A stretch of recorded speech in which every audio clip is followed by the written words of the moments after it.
Hola, buenas tardes a todos y a todos.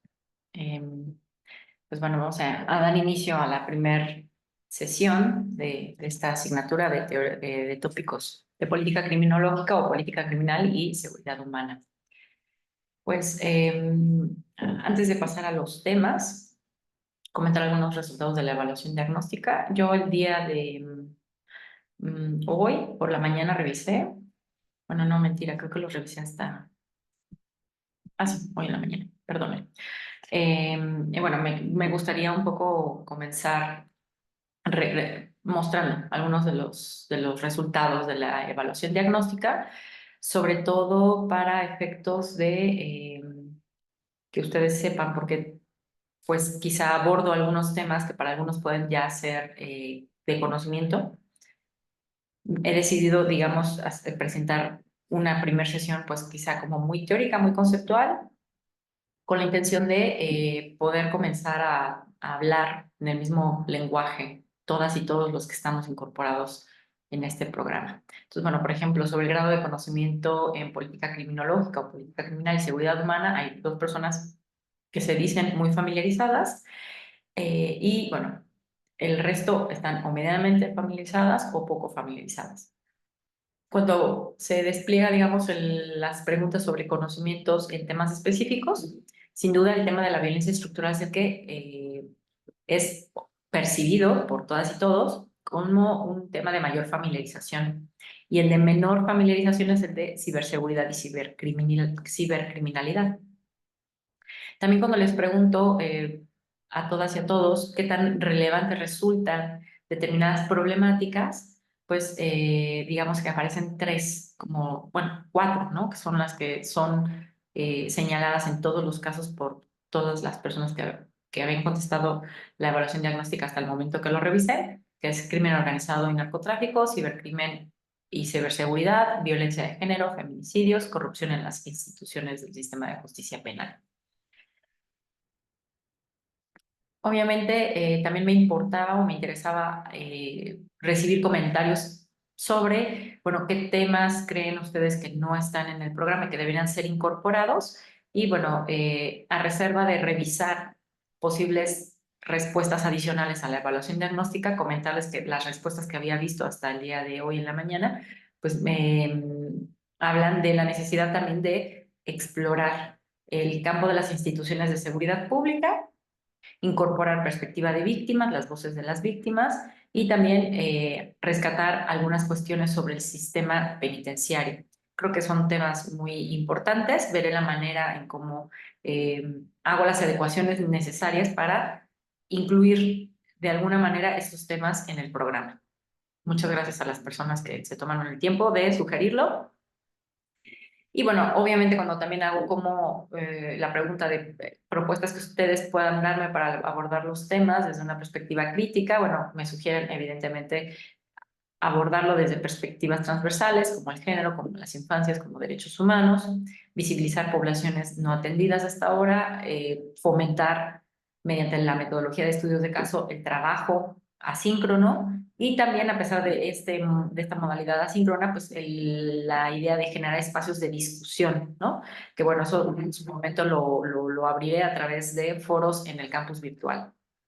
Entonces, bueno, esta unidad uno es una unidad bastante introductoria, que justo lo que tiene por objetivo es proporcionar a ustedes un marco conceptual, teórico y metodológico en términos de seguridad humana, en términos de política criminológica, que les permita, ¿no?, analizar el fenómeno que ustedes deseen analizar como un tema que está siendo abordado en su proyecto de intervención, pero incluso cualquier otro fenómeno social que de suyo conlleve cierto nivel de violencia, cierto nivel de transgresión social, ¿sí?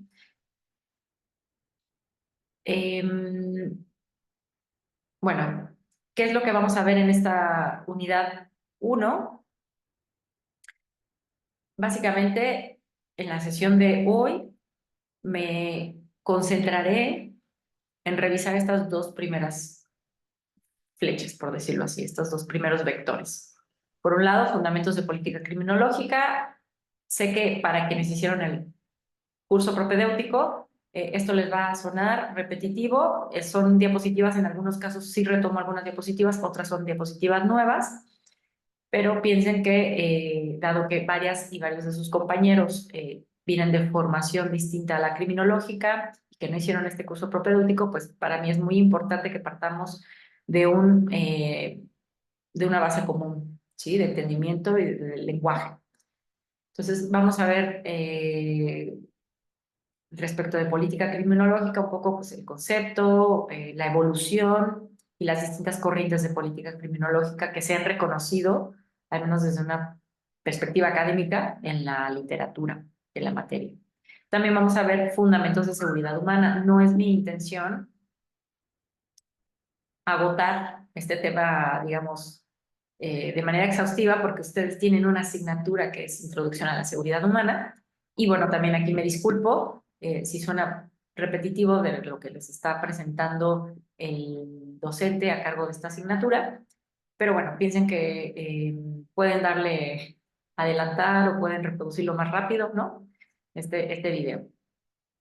Y para la próxima sesión revisaríamos perspectivas teóricas integradas y perspectivas críticas que nos permiten trabajar la criminología con la seguridad humana, ¿sí?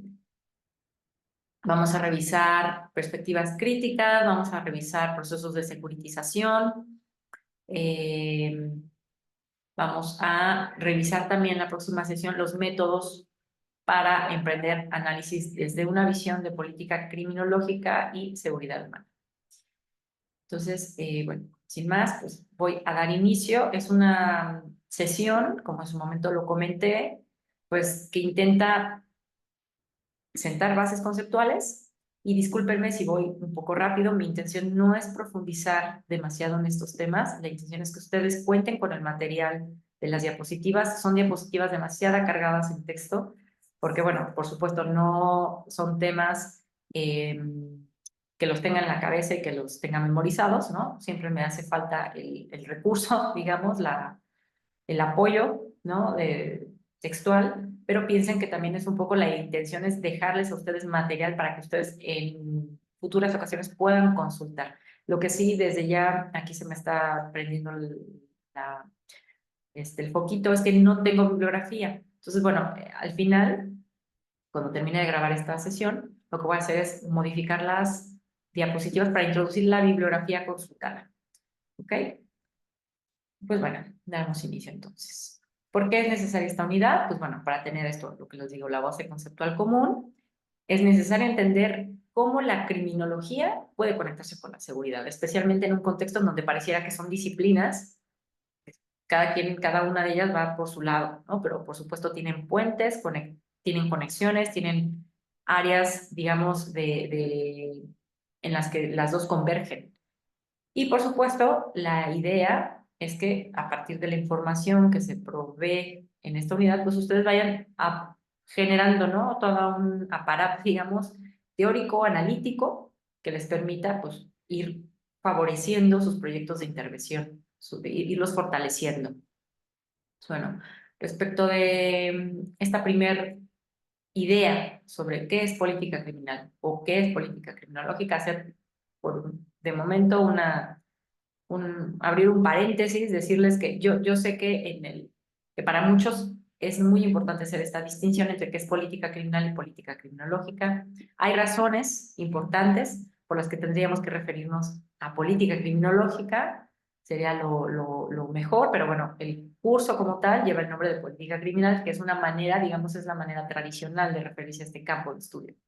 Ya en los últimos años se ha discutido la necesidad de ponerle ese adjetivo, de decir, es criminológica porque deriva, ¿no? De información, de investigación producida desde el campo de la criminología.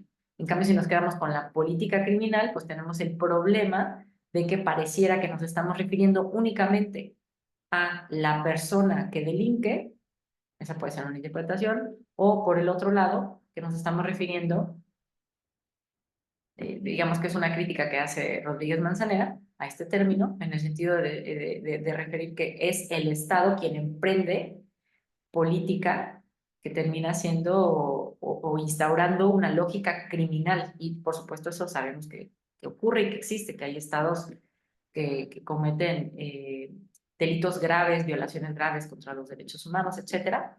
Pero bueno, de ahí la necesidad de distinguir entre política criminal, política criminológica, pero que sepan que dado el nombre oficial que lleva este programa de estudios, pues lo dejamos como un término intercambiable. Entonces, ¿qué es? ¿Qué es la política criminológica? ¿No? Para empezar. Entonces, bueno, algunos dirán es que es una disciplina, para otros pensarán es que son aspectos prácticos, son decisiones de poder, desde el poder, de construcción de tipos penales, es decir, de un tipo penal es la definición en un código penal de una conducta que va a meritar una sanción, ¿no? Entonces, está esta discusión. Es un área que puede ser, un área de conocimiento que puede ser analizada a través de los métodos científicos o, por el contrario, son únicamente decisiones de determinados actores, normalmente estatales, que lo que buscan es reaccionar frente a las conductas antisociales, frente a las conductas delictivas. Entonces, bueno, aquí de entrada, pues mencionarles que en realidad la política criminológica tiene esa doble naturaleza, tanto de disciplina, que puede ser analizada, un campo de estudio que nos lleva a así que a determinados análisis, al uso de determinadas herramientas, al interés de determinados temas, pero también es, como otra parte, pues un conjunto de prácticas, acciones. En ese sentido, ¿no? Pues es un concepto, digamos, aquí dice ambiguo, ¿no? En la medida en la que podemos llenarlo de muchos contenidos que dependen de circunstancias, de valores, de entornos sociales y culturales específicos. La primera definición que se dio de política criminológica pues, surgió en Europa. Que sepan que Alemania eh, es, digamos, o los territorios que hoy corresponden al país alemán o Alemania, constituyen pues la zona de donde surgió, donde emergió la política criminológica, que hoy conocemos al menos en gran parte de Europa continental, países latinoamericanos. Entonces, bueno, en una obra de un autor alemán del siglo XVIII nos decía que el derecho es, la política criminológica es el derecho penal según la naturaleza de las cosas y de la legislación positiva. Bueno, me disculpo para quienes no son juristas, esto es muy rimbombante, ¿no? Pero básicamente,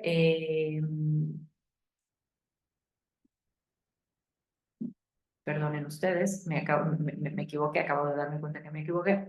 En la obra que lleva por título El derecho penal según la naturaleza de las cosas y de la legislación positiva, nos dice este autor que la política criminal es el conocimiento de los que dispone el legislador, ¿sí?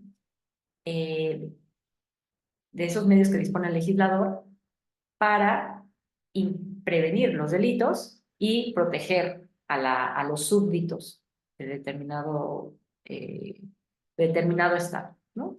Entonces, claramente aquí lo que nos está hablando, ¿no? Es de los instrumentos penales que crean las y los legisladores para intentar prevenir delitos. Un autor que es, digamos, es como a quien en realidad se le da el valor, el papel, el reconocimiento de haber sido quien sistematizó por primera vez la política criminológica como un área de conocimiento específica, distinta de la criminología, distinta del derecho penal, distinta de la penología, pues fue igual criminólogo, jurista alemán, Franz von Liszt, que vivió pues prácticamente en el siglo XIX. Este autor tiene dos definiciones distintas de la política criminológica. Por un lado, hace una definición, digamos, hasta cierto punto como científica de la política criminológica, donde nos dice que es el conjunto sistemático de principios fundados en la investigación científica de las causas del delito y de los efectos de la pena, según los cuales el Estado lleva a cabo la lucha contra el delito. ¿Sí? ¿Por cuáles medios? Por medio de la pena y todas las instituciones relacionadas con la pena. Por otro lado, luego nos habla que es un conjunto es el conjunto de la actividad creadora, en la que el Estado eh,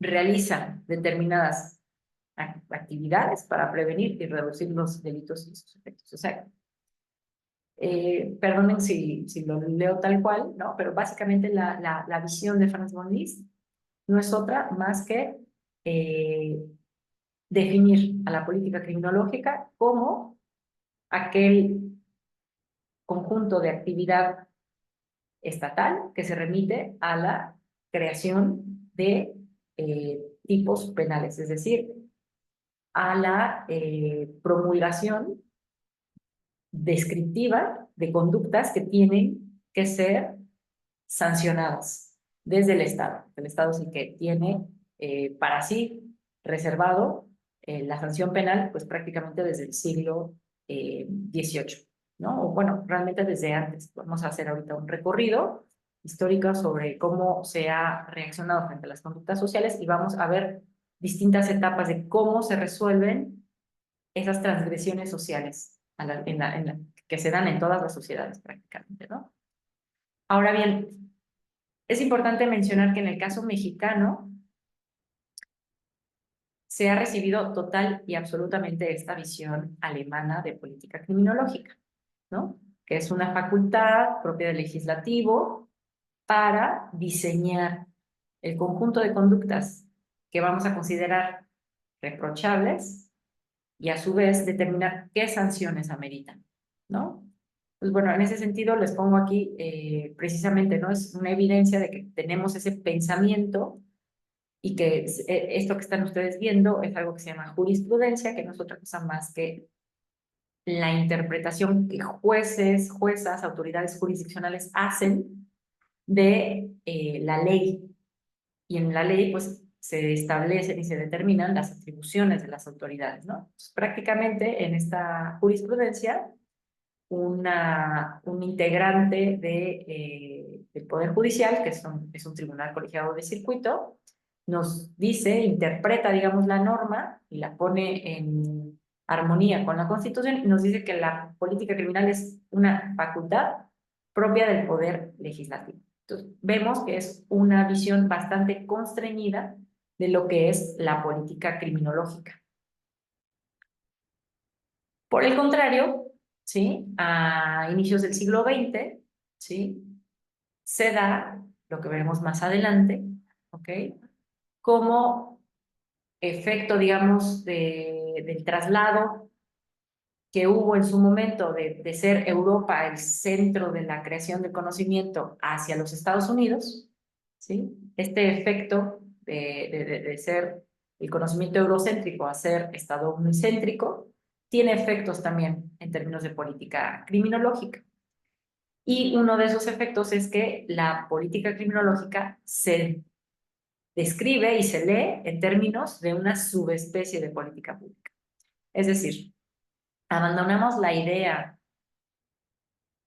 que tampoco es que estén totalmente opuestas, pero digamos que abrimos nuestra visión para entender que la política criminológica o criminal no únicamente es aquello que hacen los legisladores al introducir nuevos tipos penales en un código penal o al aumentar las penas o al modificar los códigos procesales penales para determinar cómo se debe llevar un juicio, qué alternativas tenemos a los juicios, etcétera. No, eso es una visión como muy reductivista. Frente a esa visión reductivista o reduccionista, el situar a la política criminológica como una subespecie de política pública hace que precisamente tengamos definiciones tan amplias de la política criminológica como la que ofreció la Corte Constitucional Colombiana en el 2001, ¿no?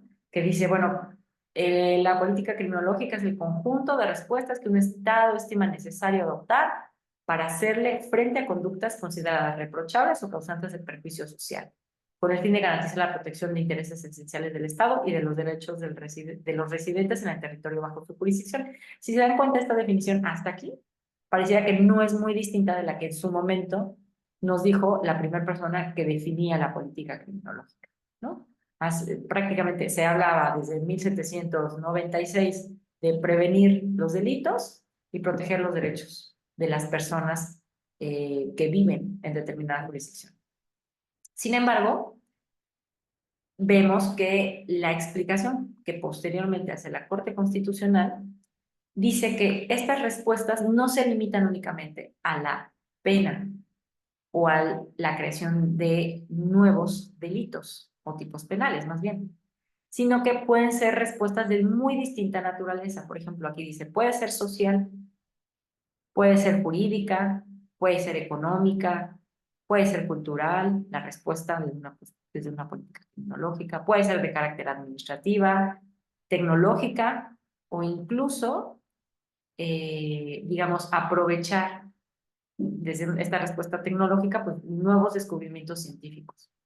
Entonces, aquí se observa que hay una completa amplitud o, bueno, apertura a qué vamos a considerar política criminológica. Y ya no es únicamente la actividad que se lleva a cabo en los poderes legislativos cuando mediante una iniciativa de ley o un dictamen se aprueba la creación de un nuevo tipo penal o se accede a incrementar la pena, sino que, como menciona esta definición, pues puede ser incluso cuando promovemos, hay política criminológica, cuando promovemos que los vecinos de un mismo barrio se hagan responsables de ser vecinos vigilantes, que ese es un programa que está en creación, ¿no? O puede ser administrativa cuando, mediante, por ejemplo, el modelo de la justicia cívica que existe en México, pues se lleva ante determinados jueces cívicos a personas que están cometiendo faltas administrativas, ¿no? Que no necesariamente es un ámbito penal, es un ámbito administrativo sancionador. Entonces, vean cómo esta distinta manera de leer la política criminológica es mucho más amplia y quizá más aterrizada a la visión que tiene este programa profesionalizante, porque precisamente una de sus líneas, además de la seguridad humana, pues es políticas, ¿no? Políticas criminológicas, políticas públicas, y mucho de la elaboración de digamos, el documento fundamental de esta maestría estuvo orientada desde una perspectiva de política pública. Entonces, bueno, tenemos estas dos visiones hasta cierto punto encontradas, ¿no? Y ustedes se preguntarán, bueno, ¿cuál cuál es la que debe de prevalecer? ¿No? Pues yo les diría, no es que tengamos que preferir una sobre otra, simplemente entender, ¿sí? Que desde la visión alemana, pues prácticamente se considera política criminológica a todas las decisiones relativas a derecho penal y derecho procesal penal, ¿sí? Y desde una visión anglosajona, que es la propuesta un poco más reciente, ¿sí?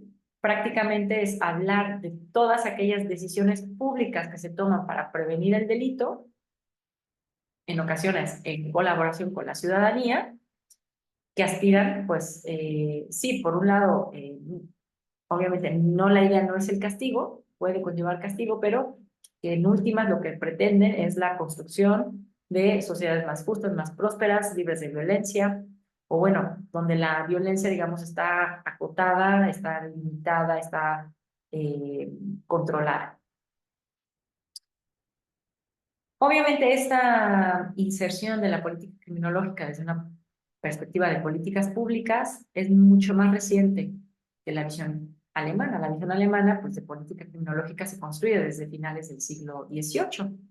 Entonces estamos hablando de 3 siglos. En cambio, la política pública como disciplina de, digamos, como área de estudio, prácticamente tiene 74 años que no es poco, ¿no? Entonces, la vida de una persona, pero bueno, de que se consideró como una disciplina autónoma, ¿no? Fue en Estados Unidos y llega a México esta disciplina hasta prácticamente finales del siglo pasado. Entonces, digamos que tenemos unos 30 años, ¿sí? De que en México comienza el estudio de las políticas públicas en general desde una perspectiva muy legalista, ¿sí? Y que hasta hace realmente 10 años, menos de 10 años, se ha volteado a ver desde la política criminológica a las políticas públicas. Entonces es un diálogo que está digamos, como de muy, que tiene poco tiempo y que por tanto, pues hay mucho todavía que explorar y mucho que decir. Por supuesto, esta propuesta de alinear política criminológica como una subespecie de política pública no es algo que ha encontrado totalmente el camino abierto, sino que hay voces que han mostrado ciertas críticas. Por un lado, pues se critica que las políticas públicas mismas tienen problemas de sustento teórico, ¿no? Existen muchos marcos teóricos, muchos modelos teóricos que intentan explicar las políticas públicas, desde la visión racional e instrumental, la visión de las coaliciones promotoras, la visión de las redes de política, la visión de la viabilidad administrativo-financiera. Entonces, bueno, hay una serie de modelos, ¿no?, que están intentando darle sustento a las políticas. Pero bueno, creo yo, en mi opinión, ¿no?, que estos mismos problemas epistemológicos que están en las políticas públicas están en la política criminológica. O sea, la política criminológica como tal hoy día no está exenta de estas cuestiones. De hecho, hay un artículo de José Luis Díaz Ripollés donde habla de cómo está, digamos, hoy día el debate de qué le corresponde hacer a la política criminológica, ¿sí? Bueno, creo que esos debates no son exclusivos de la política pública. También dicen, bueno, es que no existe una sola política criminológica y por tanto, ¿cómo le hacemos para situar esto desde el ámbito de políticas públicas? Y bueno, mi respuesta es que de igual manera ocurre con las políticas públicas. No hay una sola política pública. Claro, hay distintos sectores de política pública, puede ser el educativo, ambiental, laboral, el criminológico, etcétera. Y puede haber incluso, hay políticas de distinta índole, ¿no? Las redistributivas, eh, por supuesto que no se limita a un tipo únicamente de política pública. También hay como cierto temor de que la ciudadanía entre en la formulación de políticas criminológicas. Por un lado, dicen, bueno, es que tiene efectos positivos en la medida en la que escuchamos la voz de las personas afectadas. Sin embargo, en algunos momentos se ha construido una imagen de víctimas que exigen mano dura. Y bueno, eso puede ser cierto en algunos momentos, dependiendo de ciertas situaciones, ciertas circunstancias, podemos ir observando que es cierto que se constituyen algunas voces desde el papel, desde el rol de víctimas que exigen mano dura para determinadas conductas. Pero bueno, eso no es ni siempre ni ocurre en todos los casos. Y definitivamente es algo que se tiene que atender desde la misma política criminológica, cómo educamos, digamos, a la ciudadanía en el sentido de explicarles que pues la prisión ni lo es todo, ni es la solución más efectiva, ¿sí? Y bueno, esas son algunas críticas que existen a esta, eh, digamos, intento de subsumir política criminológica con política. De manera muy rápida, mencionar que, bueno, la política criminológica tiene ciertos fines. Es decir, ¿para qué existe la política criminológica? Bueno, en sus inicios se sabía que era para reaccionar frente a las conductas delictivas mediante el castigo. Hoy día sigue manteniendo alguna de esas finalidades, sobre todo pues, en el carácter finalidad de tipo jurídico penal, pues bueno, se sigue estableciéndose la necesidad de contar con instrumentos jurídicos, llámese tipos penales, para controlar, prevenir o reprimir, ¿no?, determinadas conductas delictivas. Sin embargo, eso no lo es todo. También necesitamos contar con principios que orienten. Aquí es donde queda la duda. Esta es una labor que le toca a la política criminológica, decir qué va a ser delito, qué sí debe ser considerado un tipo penal o un delito, cuándo y cómo castigar, cuándo y cómo juzgar, cuándo y cómo tipificar. Entonces, en mi opinión y la de algunas otras personas, está la idea de que la política criminológica, desde esta perspectiva más ya no tanto de una práctica, sino desde una perspectiva axiológica, se plantee cuáles son los límites a qué vamos a considerar delito y qué no deberíamos de considerar delito, cuáles son los castigos permitidos y cuáles no deberían de estar permitidos. Eso es lo que nos tiene que dar la política criminológica mediante una discusión axiológica.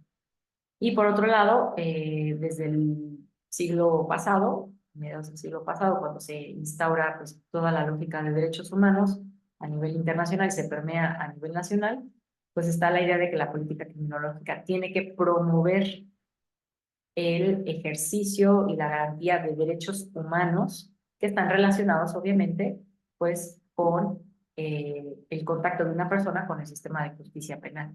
Esta idea de que debe de respetársele determinados derechos, que tiene que contar con determinadas garantías, como el hecho de tener a un abogado, como el hecho de que conozca la persona que está siendo imputada, pues que conozca de qué se le acusa, quién le acusa, qué elementos probatorios son los que están integrados en la carpeta de investigación, que se le, digamos, que la detención cumpla con determinadas formalidades, que la autoridad lleve a cabo determinadas actuaciones conforme lo establece no solo la propia Constitución, sino una serie de legislación secundaria aplicable que tiene que ver con la necesidad, pues, de que las personas no se autoincriminen, por ejemplo, que las personas puedan preparar su defensa, que las personas sepan quién le acusa y de qué le acusa.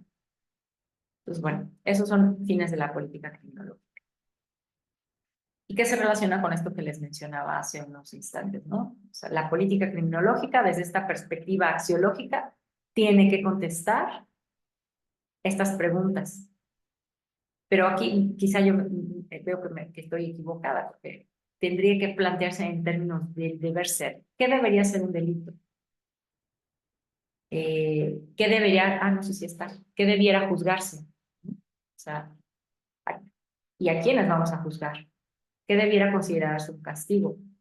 ¿Cuándo, cómo y por qué vamos a prohibir? ¿Cuándo, cómo y por qué vamos a juzgar? ¿Cuándo, cómo y por qué vamos a castigar? Esas son preguntas que tiene que contestar y que en gran medida se han ido contestando a raíz, digamos, de esta visión más alemana de la política criminológica, ¿sí? Y bueno, además de las finalidades que cumple la política criminológica, puede cumplir otras funciones, es decir, no es que se haya tenido en mente el que la política criminológica sirviera para estas cosas, pero, digamos, no es el propósito último, pero en el momento en que la política criminológica, ya sea en su doble naturaleza de disciplina o de práctica, eh, se echa a andar, pues nos permite, por un lado, entender la realidad actual sobre el control social, estudiar mecanismos de prevención del delito.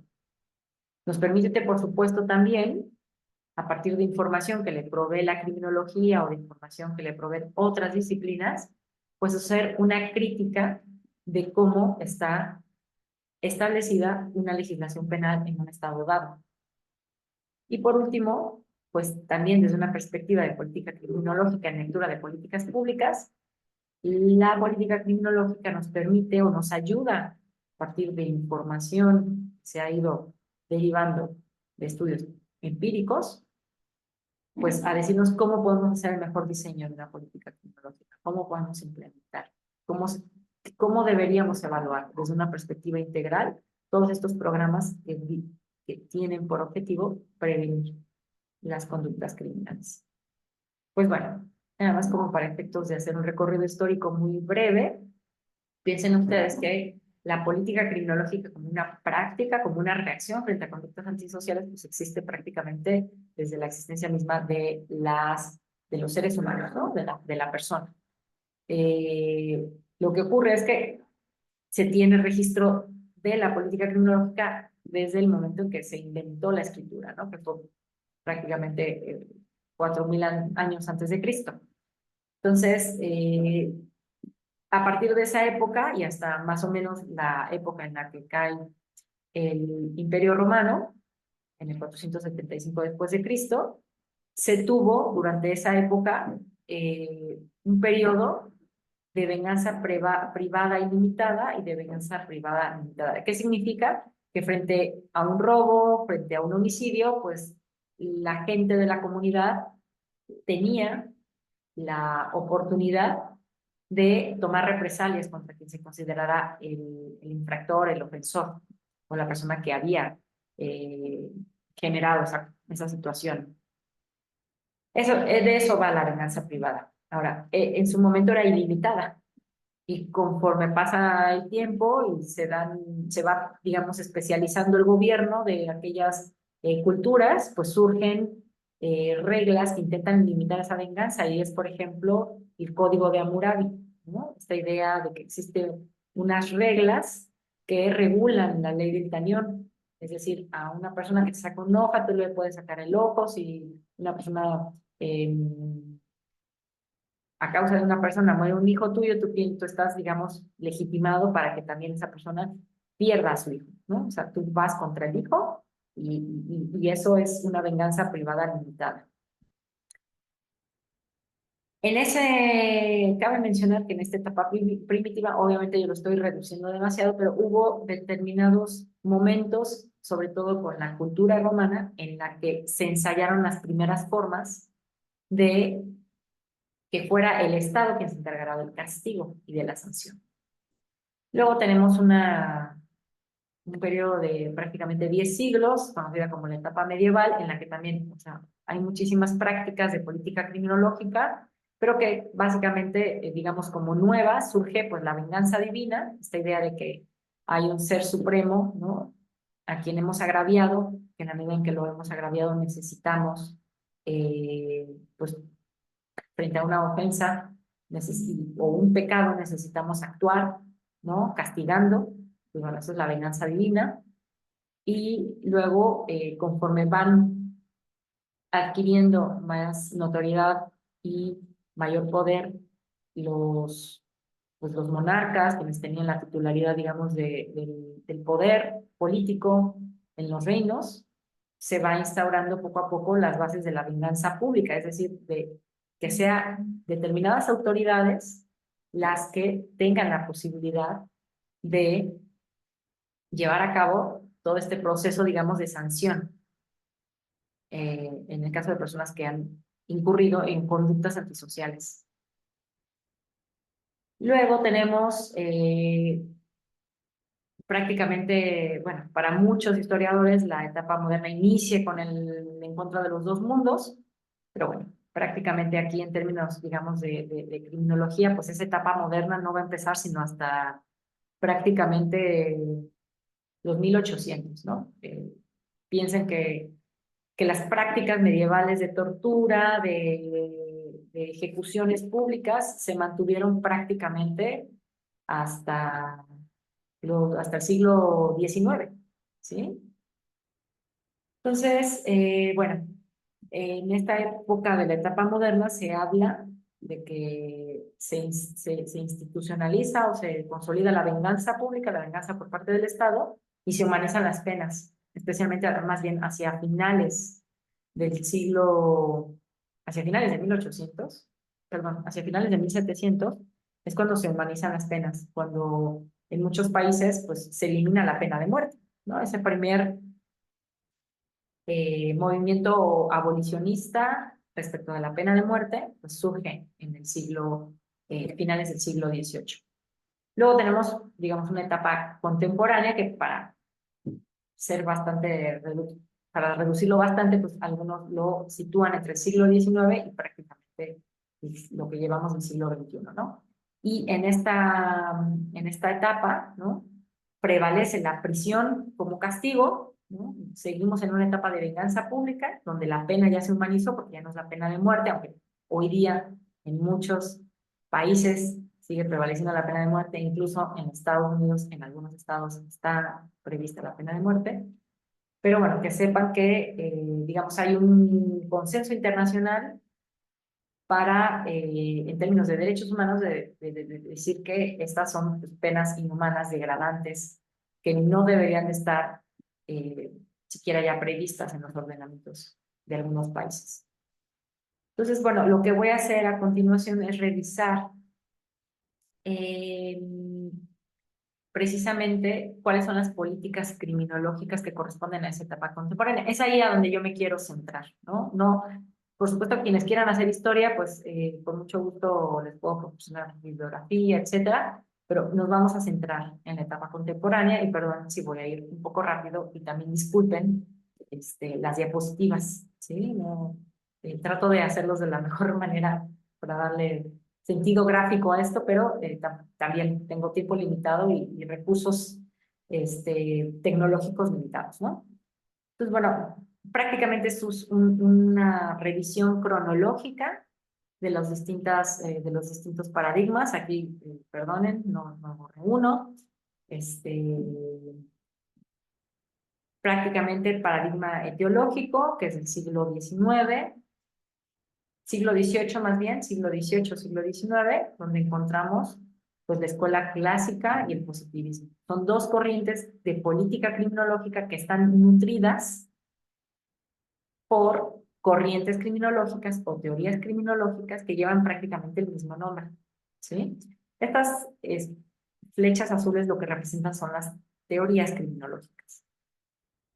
Teorías criminológicas que dan lugar a determinadas formas de intervención para contener el delito, para prevenir el delito. Entonces, esas decisiones ya, digamos, por parte de autoridades de cómo atendemos el delito, están sustentadas en las políticas, en las teorías criminológicas. Y tienen una, digamos, una relación, en algunos casos, sí, bastante lineal, ¿sí? Entonces, aparece la teoría e inmediatamente, digamos, se le da publicidad a esa teoría, se le publicita entre determinados sectores académicos, tomadores de decisión, etcétera, y esos actores toman la postura, ¿no? Que sugiere esa teoría, cómo atender esta situación problemática.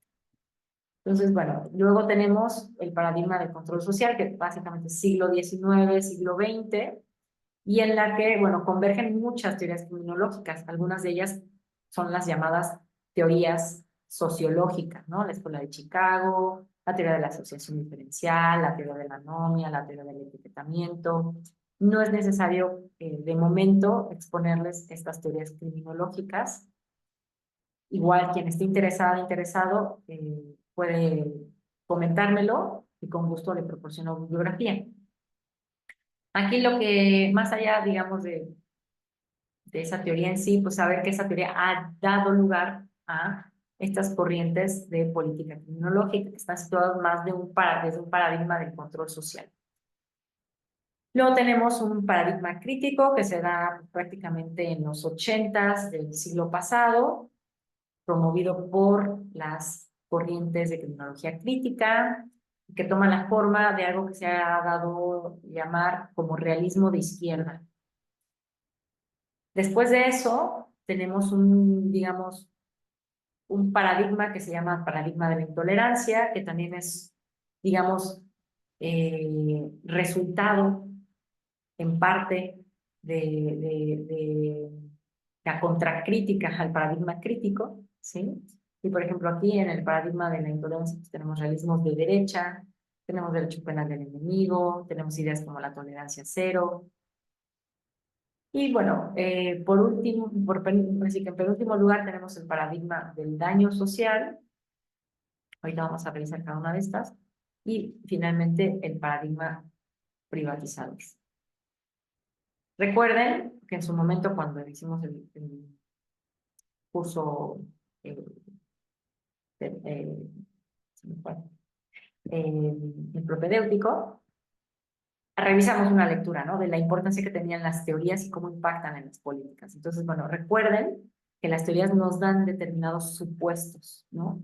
Nos dicen, a ver, bueno, desde una perspectiva muy psicológica, ¿por qué la gente delinque? Entonces, nos dan, obviamente, las pistas de qué tipo de intervención tenemos que hacer con esas personas a nivel individual. Cuando hay teorías más sociológicas, como la teoría de la anomia, la teoría de la asociación diferencial, donde se expone el papel de los distintos grupos con los que se socializan las personas, cuando nos habla, por ejemplo, la anomia de que hay expectativas sociales que nos van imponiendo y que en la medida en la que existe una brecha entre la posibilidad que yo tengo de acceder a esas aspiraciones y lo que realmente puedo hacer, esa brecha es la que genera tensión y me puede llevar a delinquir, ¿no? Entonces, bueno, todos estos supuestos, al final del día, nos dan pistas sobre qué factores inciden en la conducta criminológica, cómo afectan esos factores, cuáles son determinantes y, por supuesto, de manera más importante, nos dice cómo tenemos que intervenir en estas situaciones. Pues bueno, voy a hacer una revisión de cada una de estas, digamos, de estos paradigmas. Recordarán que en el caso del paradigma etiológico, pues tenemos la escuela clásica del positivismo. Disculpen si voy un poco rápido porque tengo muchas diapositivas y como les mencioné, la intención es que ustedes tengan la información, pero no me voy a detener en cada una de ellas o quizá nada más diga dos palabras sobre cada una de ellas, ¿no? Entonces, bueno, la escuela clásica como la primera escuela que surge desde una perspectiva bastante legal, ¿sí? Que es la que nos dice que frente a cualquier conducta antisocial debe sí o sí haber una respuesta, ¿no? Eh, eh, debe de existir prácticamente un, un castigo, ¿no? Y perdón, es que me desconcentré un poquito. Entonces, bueno, ¿quiénes son los que dan sustento filosófico a esta postura? Pues básicamente son dos filósofos, también alemanes, Kant, Hegel, ¿no? Para quienes, bueno, para el primero, pues la pena es un imperativo categórico, es algo que no se puede excluir, que en ningún caso podemos perdonar, ¿ok? Y bueno, desde esta perspectiva, la pena siempre debe ser ejecutada en su totalidad, ¿sí? Y la idea es que se le imponga a una persona pues, una pena, la pena merecida frente al hecho, ¿no? Entonces, frente a un delito X, pues lo que tenemos que explorar es cuáles fueron las consecuencias de ese delito, cuáles fueron los daños, cómo afectó a la víctima, para en su momento pues, suponer una pena que sea justa al malo ocasionado por esta persona. ¿Qué es lo que le critican a esta escuela? O a estas visiones más legalistas, que bueno, que en realidad no está, digamos, no está diciendo nada nuevo que no sea igual a la idea de la venganza, ¿sí? Que ya había prevalecido pues, siglos anteriores. Y sobre esta idea también de que da paso a modelos autoritarios. Comentar que tanto esta escuela clásica como el positivismo se centran, y prácticamente eso es lo que hacen, en responsabilizar únicamente al individuo. Jamás los factores sociales son considerados. No se estudia en lo absoluto el papel de la exclusión social, de la marginalidad, sino que se asume que cada persona es consciente de sus condiciones, de sus circunstancias y debe ser responsable de las consecuencias de sus actos. Por el otro lado, dentro de este mismo paradigma teológico, tenemos para la escuela positiva. ¿Sí? Esta escuela positiva que surge con Beccaria, con César Beccaria, que nos habla de la necesidad de entender la pena más allá de la venganza únicamente, sino de la pena como un medio que nos permite alcanzar otros fines. ¿Qué otros fines son los que nos permiten alcanzar? Y en este sentido es como una visión muy utilitarista, ¿sí? Pues nos permite prevenir. Entonces, es la primera persona que dice, el castigo penal nos va a ayudar a prevenir. ¿Qué es lo que nos va a ayudar a prevenir? Bueno, por un lado, que otras personas delincan, ¿no? El hecho de que exista un tipo penal que prohíba determinadas conductas o que comunique que va a haber determinados castigos, hace que la gente se disuada.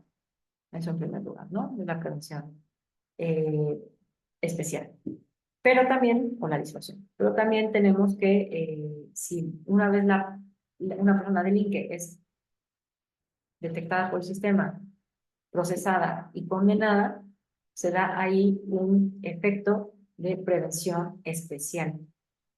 Si únicamente lo que queremos es incapacitarla y meterla en prisión, pues va a ser una prevención especial negativa. Si a esta persona le queremos intervenir desde perspectivas cognitivo-conductuales, queremos que a lo mejor realice determinados actos reparatorios del daño, pues eso ya sería una prevención especial positiva.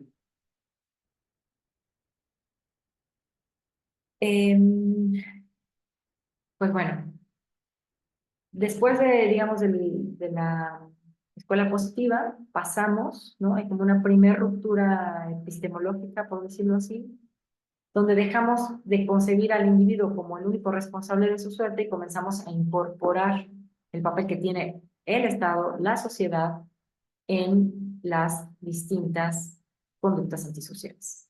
Entonces es así como surge, ¿no? Esta visión del correccionalismo o del welfarismo penal.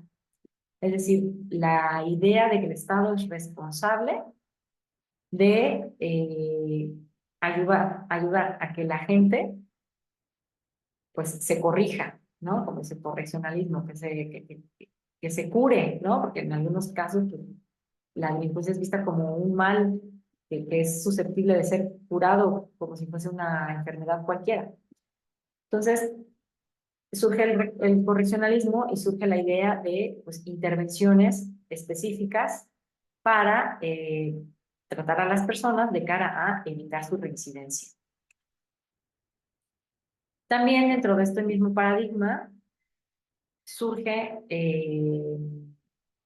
y como respuesta, digamos, a algunos eh, episodios históricos específicos vividos tanto en Europa como en América Latina, surge la idea y la necesidad de que sea el Estado, además, el que garantice determinados mínimos, no solo en términos de educación, de trabajo, de vivienda, de salud, sino también un piso mínimo en términos de cómo se va a tratar a las personas que sean detectadas por el sistema penal y llevadas mediante un proceso penal pues, a una condena, ¿no? A la ejecución de una pena. Entonces, en ese sentido, surge la idea del constitucionalismo social como eh, una vertiente importante que nos dice o nos habla de la necesidad de que sea en un documento de gran importancia como es una constitución donde se establezcan principios como la dignidad de las personas y los derechos humanos como la base a partir de la cual se tendrá que, pues por un lado, tipificar conductas antisociales, pero también procesar a las personas. Esta idea de, bueno, esta corriente del constitucionalismo social da lugar, digamos, a dos, a su vez, a dos subcorrientes de política criminológica, que es por un lado el garantismo penal y por el otro el derecho penal.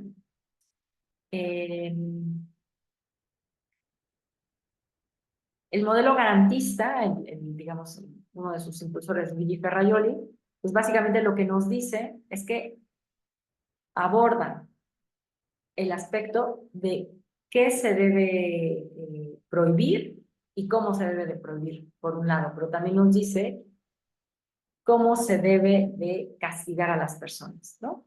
Entonces, bueno, prácticamente tiene una obra que es como bastante citada, digamos, en términos jurídicos por abogados y abogadas como yo, ¿no? Y bueno, prácticamente para este autor, todas las respuestas sancionadoras que se propongan tienen que siempre ser acordes a los principios constitucionales. Tenemos principios constitucionales que emanan del constitucionalismo social y que tienen que ver con todas estas garantías procesales y penales, que ahorita no me voy a extender en ellas, ¿no? La idea de que eh, nadie puede ser castigado sino por la previa existencia de una ley penal, ¿no? O sea, la existencia de un delito es algo que, digamos, se reclama, la existencia de un tipo penal es algo que se reclama. para poder ser una persona pueda ser castigada, ¿no? El hecho de que se me presuma inocente hasta que no se demuestre lo contrario, ¿no?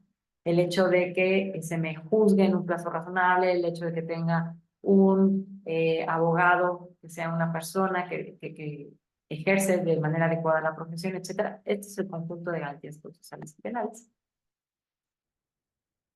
Y bueno, claramente el garantismo penal ofrece, digamos, tantos barreras a las arbitrariedades de las autoridades que termina constituyéndose como en una especie de modelo utópico, ¿sí?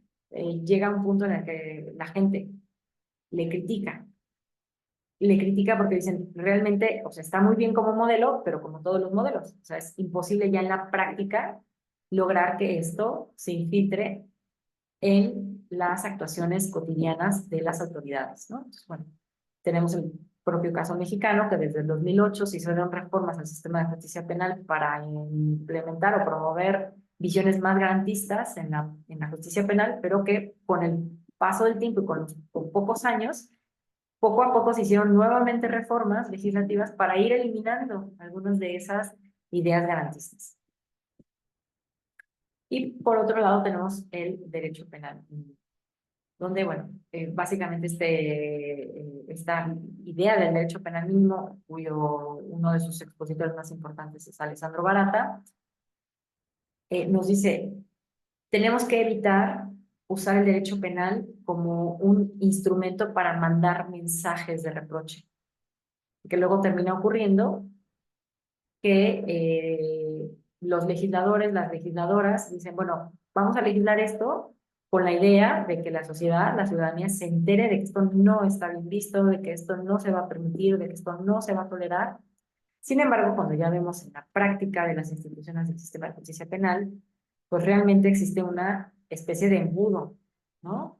Que del total de asuntos que son denunciados, que es una muy pequeña parte del universo de delitos totales cometidos, pues de esa pequeña cantidad de delitos que sí son denunciados, pues se hace un embudo y termina habiendo una cantidad muy reducida de delitos que efectivamente reciben una sentencia, ¿sí? Entonces, justo este autor critica, ¿no? Que las legisladoras, aún sabiendo cómo operan los sistemas de justicia penal, se atreven a seguir creando tipos penales, creando delitos, aumentando penas. Para este autor, el derecho penal tiene que ser la última respuesta, cuando ya siempre, bueno, más bien, siempre se tienen que agotar otro tipo de respuestas estatales que tienen que ver con, bueno, política social, política educativa, política laboral, política de no discriminación, política de igualdad. Entonces, solamente hasta que el Estado ha demostrado que ha agotado esas vías, se abre la legitimidad para utilizar el derecho penal, el castigo, ¿sí? Que podríamos decir que es prácticamente el instrumento más violento que puede existir, ¿no? Con el que cuenta el Estado. Eh, Obviamente esta visión pues, requiere de un estado de bienestar fuerte, o sea, un estado que esté dispuesto a invertir en temas educativos, en salud, a invertirle en políticas para eliminar las brechas sociales, etc. Y el derecho penal mínimo también se conecta con esta idea de que la prisión tiene que ser también la última respuesta. Es decir, necesitamos regular, legislar, establecer una serie de reacciones de carácter penal que sean graduales y que sean modulables en términos de su severidad y que no necesariamente para todas las conductas que consideremos antisociales tengamos la prisión como la única respuesta. Bueno, esto es algo muy importante que, sin embargo, si ustedes saben un código penal de cualquier entidad federativa de México o el Código Penal Federal, se darán cuenta de que prácticamente pues, la prisión es la pena por antonomasia establecida en México. Luego tenemos eh, también una corriente, pues digo, no, quizá para muchos no es una corriente de política criminal en sentido estricto, sino más bien es como un conjunto de argumentos que dan determinados autores para decir por qué necesitamos eliminar la prisión, abolir la prisión por un lado, y algunos se aventuran a decir que inclusive abolir el sistema de justicia penal, ¿no? Entonces, este movimiento que tiene sus orígenes en el abolicionismo de la pena de muerte, resurge, digamos, o se retoman algunas de esas ideas en los 70s, 80s del siglo pasado, y basados en la teoría del etiquetamiento de la criminología, nos dicen que el castigo no tiene prácticamente justificación. O sea, que no puede justificarse ni por una visión positivista de que voy a prevenir un delito, porque se ha demostrado que la creación de tipos penales no previene o no evita que la gente cometa delitos, eso por un lado, y por el otro, nos dice que esta idea de la escuela clásica de vamos a castigar porque se lo merecen, pues prácticamente es una visión ya inhumana que tendría que superarse. Entonces, en ese sentido, desde una visión humana y de derechos humanos, el castigo no tiene justificación para estos autores. Y en su lugar proponen intervenciones que sean al margen de los sistemas de justicia penal, donde se sienten víctimas, ofensores y puedan de manera no institucionalizada y sin la ayuda de profesionales, pues hablar de cómo podrían resolver ese conflicto, ¿no? Entonces, bueno, la manera en cómo hoy se ha traducido esta corriente de política criminológica es a través de la llamada justicia restauradora.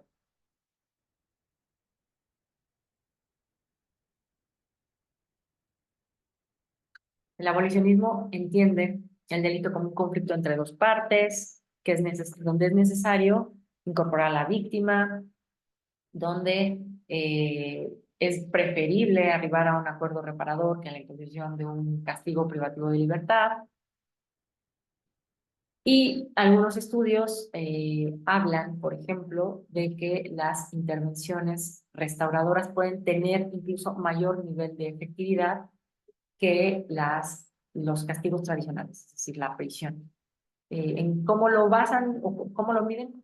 ¿Con base en qué criterios lo miden? Pues básicamente el criterio de, por un lado, reincidencia y por el otro lado, pues, satisfacción de las víctimas, ¿no? No me voy a meter demasiado en estas cuestiones, que sepan que está, obviamente, como política criminológica en México desde inicios del siglo XXI, pues la justicia restauradora, ¿no? Se está implementando.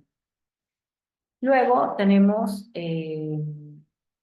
como una especie de segunda ruptura epistemológica, donde en un contexto de realismos criminológicos de derecha se vio la necesidad de responder desde la criminología crítica. Entonces, bueno, ¿qué implican los realismos criminológicos de derecha? Implica decir que en algún momento las personas no se pueden resocializar, no se pueden rehabilitar. Hubo un informe en 1974 que prácticamente es un metaanálisis que estudia, analiza el impacto de muchísimos programas de rehabilitación en Estados Unidos que habían tenido lugar desde 1800 hasta 1900, ¿no? Entonces, esta persona que realizó este metaanálisis, de nombre Robert Martinson, pues llegó en su momento a la conclusión de que las intervenciones rehabilitadoras no servían, no rehabilitaban a la gente, no evitaban la reincidencia y que prácticamente el Estado estaba, pues, malgastando su dinero. Entonces, en este contexto en el que se pierde la fe a la rehabilitación y de otro lado surgen la llamada sociedad del riesgo, ¿no?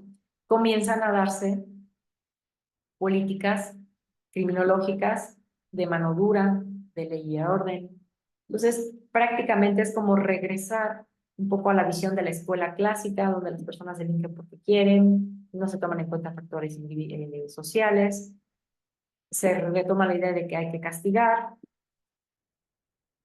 porque no es rentable intentar rehabilitar a las personas, ¿no? Entonces, en este contexto de realismos criminológicos de derecha, que además proponían, por ejemplo, reforzar o retornar para aquellos lugares donde habían abolido la pena de muerte, regresarla, ¿sí? eh, esta idea de, bueno, vamos a establecer el orden público como un objetivo importante para protección de la política criminológica, contratar más policías, tener más centros de privación de libertad. O sea, prácticamente es como hacer crecer el brazo eh, represor del Estado, por decirlo así, ¿no? Frente a estas visiones es que surgen realismos criminológicos de izquierda, es decir, es justo la antítesis, ¿no?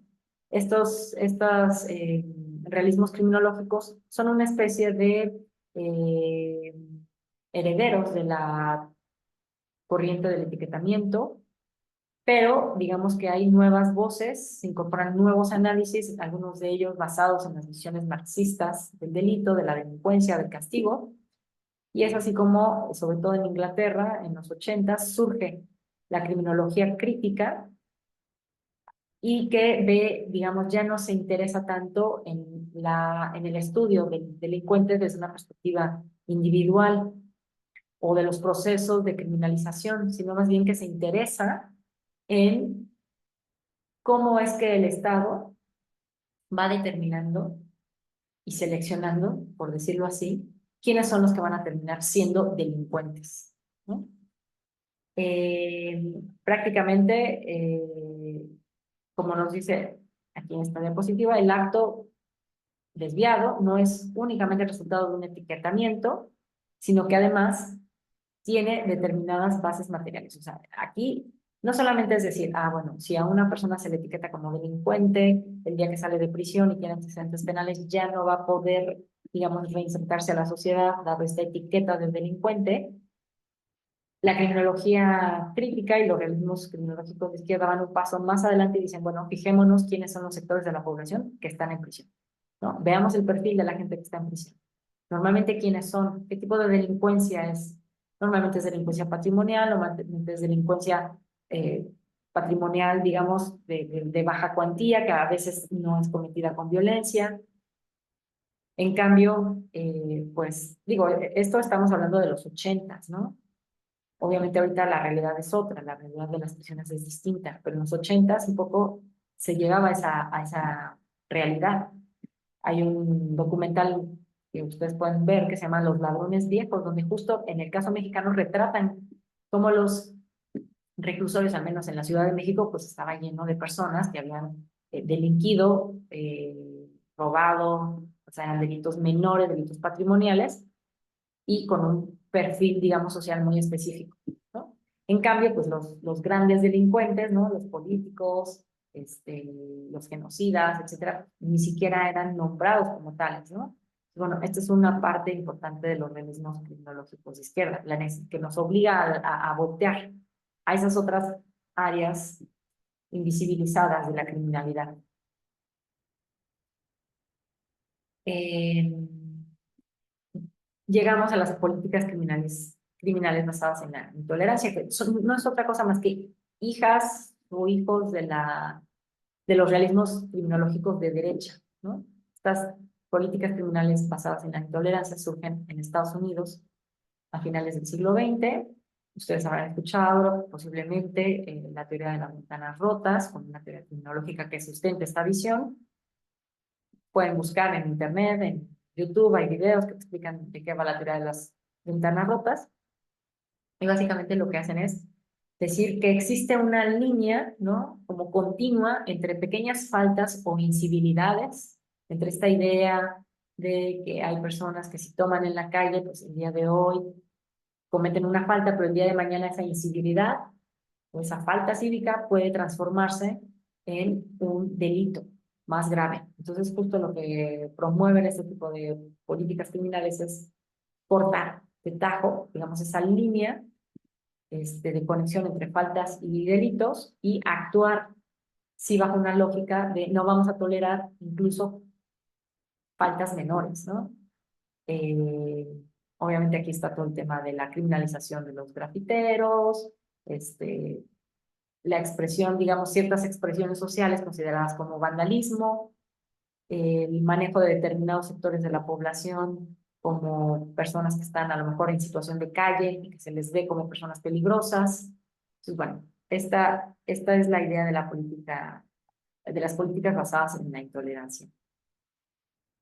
Y por último, me parece que es importante hablar de una tendencia también de política criminológica, que quizá no se basa como tal en una teoría criminológica, pero que sí forma parte, digamos, de una tendencia que en los últimos años se ha visto y que quizá tiene que ver, más bien, más que con política criminológica, con cuestiones de seguridad, ¿sí? La privatización del sistema.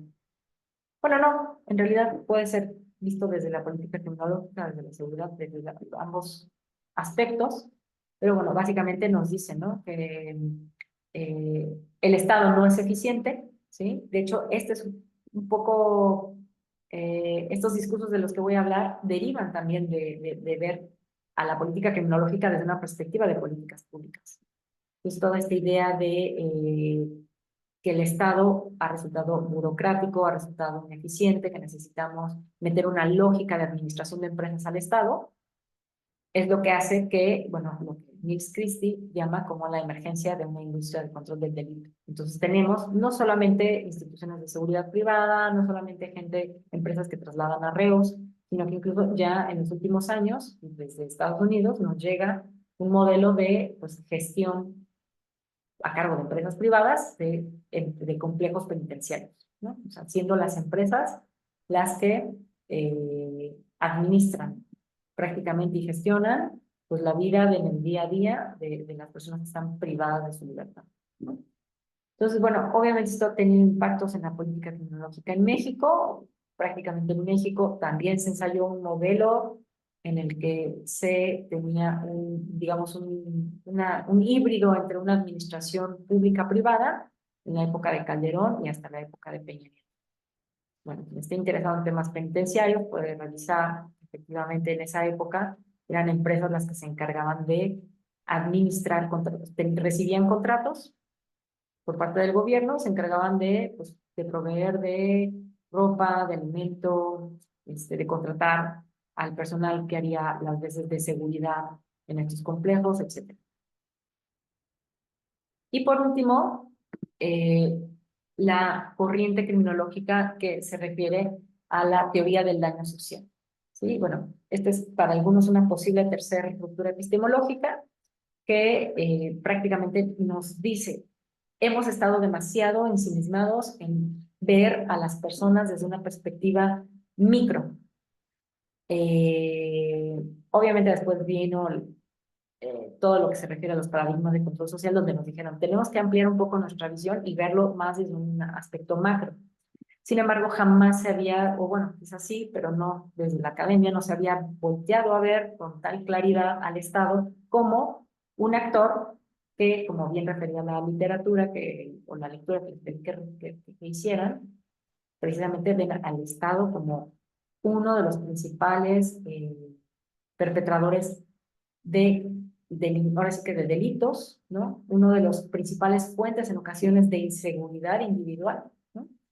Entonces, obviamente eso ha generado, ¿no? Nuevas miradas, ha puesto nuevos temas en el centro del debate, ha exigido también nuevas respuestas que quizá no estaban ni tan establecidas ni tan ensayadas, y de las que precisamente la seguridad humana representa una respuesta frente a esta posible tercera ruptura epistemológica de las corrientes criminologías. Y bueno, voy a dejar hasta aquí la sesión, que bueno, ya me extendí un poco, me disculpo. La próxima sesión voy a intentar, sí, sistematizar y ser más sintética con los contenidos, porque les dije que íbamos a ver en esta, al inicio de la grabación, seguridad humana, pero por la hora que es, no. Lo voy a dejar para la próxima sesión, la próxima grabación. Y bueno, de momento mencionarles que estoy en el diseño, me encuentro diseñando la actividad que les voy a asignar, digamos, eh, como especie de tarea, ¿sí? Porque bueno, ahorita en estas 3 horas seguramente van a tener tiempo de hacer su control de lectura, ¿sí? Y de ver este video, ¿no? Entonces tenemos 3 horas de clase. El día de mañana o a más tardar el fin de semana yo les estaría proponiendo la actividad, ¿sí? Que sería como una actividad complementaria a esto que vimos. Seguramente va a tener relación con su proyecto de intervención y les pediría que fueran identificando dentro de qué corrientes de política criminológica ustedes sienten que se sitúa su proyecto de intervención, ¿no? Es decir, cómo se le ha tratado históricamente a ese problema. ¿Desde qué visión de política criminológica se le ha atendido? ¿Sí? Entonces, bueno, lo dejo aquí. Muchísimas gracias a todas y a todos por verme y disculpen mis múltiples fallos de memoria o problemas en los que me distraje. Estén muy bien. Gracias.